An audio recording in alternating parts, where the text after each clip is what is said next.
Assalamualaikum warahmatullahi wabarakatuh. Alhamdulillahirabbil alamin wassalatu wassalamu ala asyrafil anbiya'i wal mursalin wa ala alihi wa sahbihi ajma'in. Allahumma salli ala sayyidina Muhammadin wa ala alihi wa sahbihi wa barik wa sallim. Sidang penonton yang rahmati Allah Subhanahu wa taala, alhamdulillah, syukur kita kepada Allah Subhanahu wa taala kerana kita dapat bersua lagi dalam bahagian yang kedua. Pada bahagian kedua ini kita akan membicarakan tentang adab ketika masuk ke masjid. Antaranya yang pertama ialah memulakan langkah kanan. Kerana baginda Rasulullah sallallahu alaihi wasallam sentiasa melakukan segala sesuatu menggunakan sebelah kanan, seperti menyisir, memakai sandal dan lain-lain lagi. Manakala adab yang kedua ialah berdoa. Kita perlu berdoa kerana Allah Subhanahu Wa Taala sangat menyukai hamba-hambanya yang sentiasa bergantung kepadanya. Antara doanya ialah A'udzu billahil azim wa biwajhihil karim wa sultanihil qadim minasyaitonir rajim. Allahumma aftahli dhunubi waftahli abwaaba rahmatik. Adapun yang ketiga ialah memberikan salam kepada sesiapa sahaja yang berada di masjid, sebagaimana mafhum daripada hadis Rasulullah sallallahu alaihi wasallam. Aku bertanya pada Bilal, bagaimanakah Nabi sallallahu alaihi wasallam menjawab salam sedangkan saat itu baginda sedang solat? Lalu baginda diberi salam. Ia menjawab, Nabi sallallahu alaihi wasallam membalasnya dengan isyarat. Manakala yang keempat ialah bersedekah. Jadi bersedekah ini sangatlah dituntut, sebagaimana maksud daripada hadis Nabi Rasulullah sallallahu alaihi wasallam, jagalah diri kalian dari neraka, sekalipun hanya setengah biji kurma. Barang siapa tidak mendapatkannya, iaitu mendapatkan sedekah, maka ucapkanlah perkataan yang baik. Itu juga sedekah. Senyum juga sedekah. Tapi di masjid kita perlu kepada dana, kita perlu kepada material. Maka sebelum masuk ke masjid, maka hulur-hulurkanlah bantuan kepada masjid. Adab yang kelima iaitu adab di dalam masjid, kita perlulah niat i'tikaf. Nawaitul i'tikaf fi hadzal masjid lillahi ta'ala. Jadi kebanyakan orang lupa untuk berniat. Jadi innamal a'malu binniyat. Ingat, innamal a'malu binniyat. Segala amalan kita itu perlu berniat, baru dikira ibadah. Manakala yang keenam ialah menunaikan solat dalam keadaan tenang dan tidak gopoh. Jadi ini kesinambungan daripada kita berjalan daripada rumah. Sebagaimana bahagian yang pertama tadi, kita berjalan dengan tenang, berzikir, berselawat, beristighfar.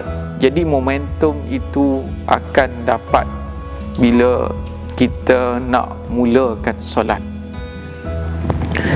Sebagaimana sabda Nabi sallallahu alaihi wasallam dari Abi Qatadah, ketika kami sedang bersolat bersama Nabi sallallahu alaihi wasallam, tiba-tiba baginda sallallahu alaihi wasallam mendengar suara hinga-binga para jemaah lelaki.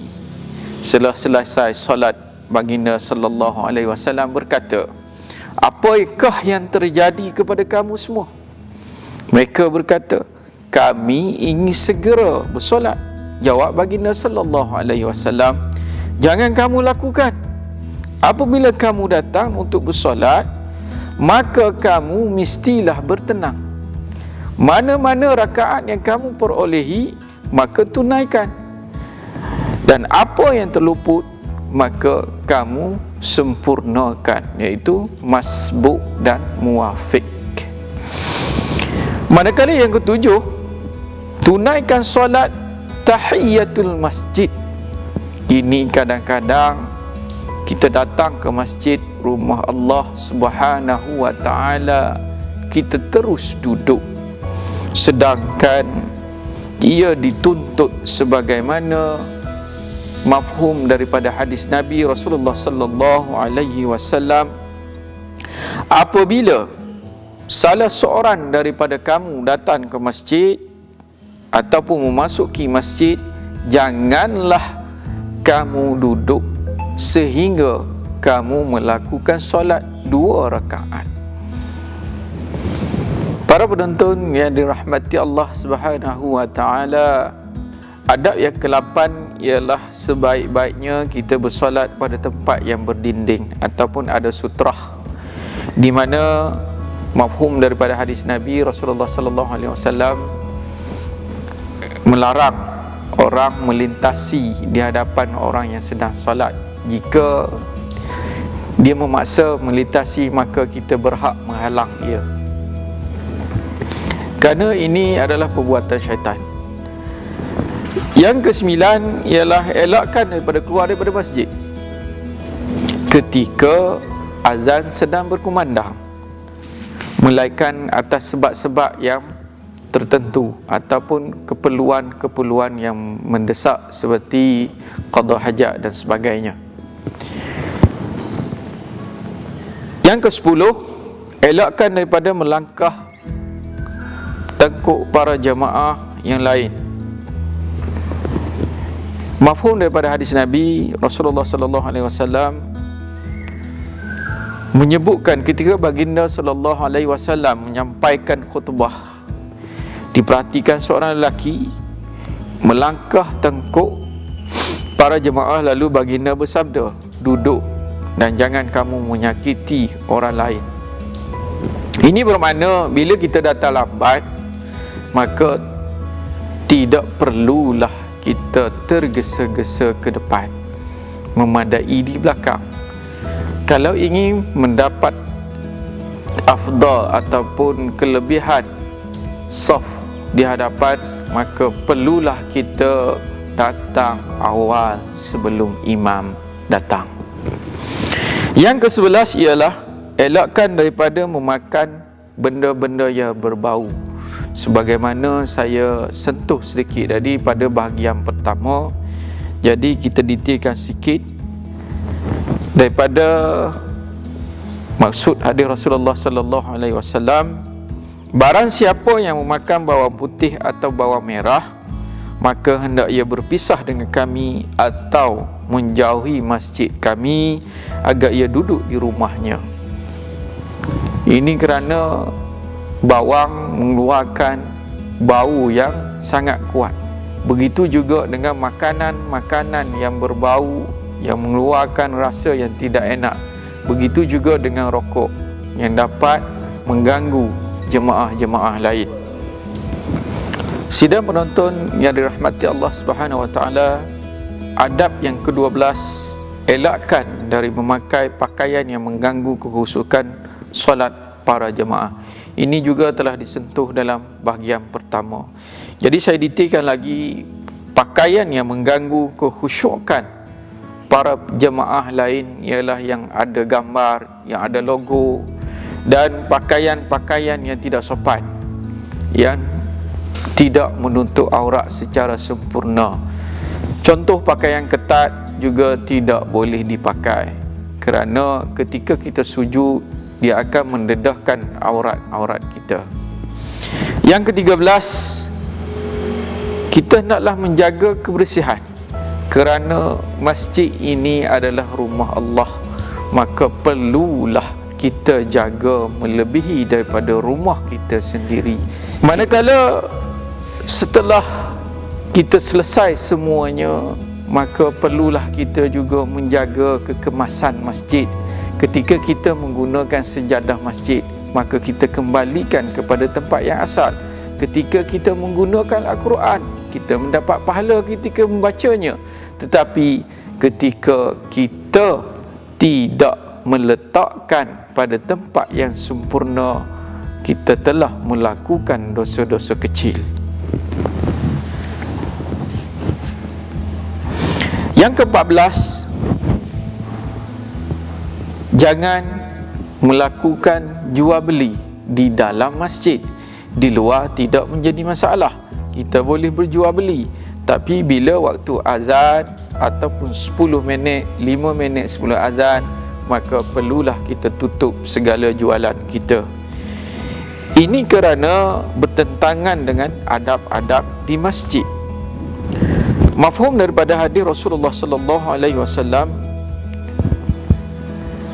apabila kamu melihat orang berjual dan membeli di dalam masjid, maka katakanlah Allah tidak akan memberi keuntungan kepada perniagaanmu. Dan apabila kamu melihat orang mencari-cari barang yang hilang, lalu katakanlah Allah tidak akan memulangkan kepadamu. Maksudnya dalam masjid ini kita jangan menyibukkan perkara-perkara yang tidak bertepatan dengan syarak, iaitu perkara-perkara ataupun hal-hal keduniaan. Para penonton yang dirahmati Allah Subhanahu wa taala, adab yang ke-15 ialah kita perlu menjawab azan yang dilaungkan oleh muazzin. Dan kita perlu juga elakkan dari bercakap perkara-perkara yang tidak berfaedah. Kita harus bercakap hal-hal keduniaan selagi mana ia berada dalam ruang lingkup yang dibenarkan. Antara adab keluar masjid ialah kita perlu baca doa. Doa yang dibaca ialah Allahumma inni as'aluka min fadlik. Ya Allah, sesungguhnya aku mohon kepadamu kurniaanmu. Dan setelah itu, jika ada ataupun masih ada beberapa orang di sekitar kita, maka perlulah kita memberi salam kepada mereka sebelum keluar daripada masjid. Dan jangan lupa kita perlu mendahului kaki kiri kita, iaitu berlawanan ketika kita masuk ke dalam masjid. Kita masuk, kita menggunakan kaki kanan, kita keluar, kita menggunakan kaki kiri, dan kita pakai selipar nanti, maka kita pakai kaki kanan. Dan sama juga kita baca doa juga, Bismillahirrahmanirrahim, wala haula wala quwata illa billahil aliyil azim. Adab yang terakhir ialah tentang perempuan. Jadi perempuan ini tidak dibenarkan berwangian-wangian yang berlebihan, iaitu tabarruj. Jika perlu, maka perlulah mengambil wangian yang tidak kuat, hanya untuk menutup bau badan dan sebagainya sahaja. Jika bauan yang kuat yang menarik perhatian lelaki sehingga menimbulkan fitnah dan syahwat, maka tidak digalakkan. Bagi perempuan yang haid dan nifas, maka tidak dibenarkan sama sekali berada dalam masjid dan duduk di dalamnya. Kita lihat pada hari ini, bila ada majlis ijab qabul, maka kadang-kadang mereka masuk ke dalam masjid tanpa segan silu, walaupun mereka berada dalam keadaan haid, sedangkan itu tidak dibenarkan dalam Islam. Jadi sekian sahaja bahagian adab-adab ke masjid. Maka di sini saya menyeru sama-sama kita amalkan walaupun 1, 2, 3 adab. Pertamanya kita cuba dulu istiqamah dengan beberapa adab, dan perlulah kita tambahkan lagi sampai sempurna. Wabillahi taufiq wal hidayah. Wassalamualaikum warahmatullahi wabarakatuh.